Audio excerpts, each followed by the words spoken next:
شعر سے ہمیں کئی سبق ملتے ہیں. مشکل وقت میں صبر کرنا چاہیے, دوسروں کو معاف کرنا چاہیے, بدلہ لینے کے بجائے بھلائی کی دعا دینا چاہیے. اللہ کی رضا سب سے بڑی چیز ہے. اگر ہم حضور صلی اللہ علیہ وسلم کی طرح صبر اور معافی کی عادت ڈالیں تو اللہ ہم سے خوش ہوگا اور ہماری زندگی آسان ہو جائے گی. لہذا آؤ ہم سبھی عہد کریں گے دوسروں کو تکلیف نہیں دیں گے, کسی کو برا نہیں کہیں گے اور ہمیشہ صبر اور معافی دعا کا راستہ اختیار کریں گے. یہی ہے حضور صلی اللہ علیہ وسلم کی تعلیم.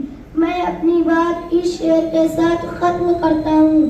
تاریخ اگر ڈھونڈگی ثانی محمد, تاریخ اگر ڈھونڈگی ثانی محمد, ثانی تو بڑی چیز ہے سایہ نہ ملے گا.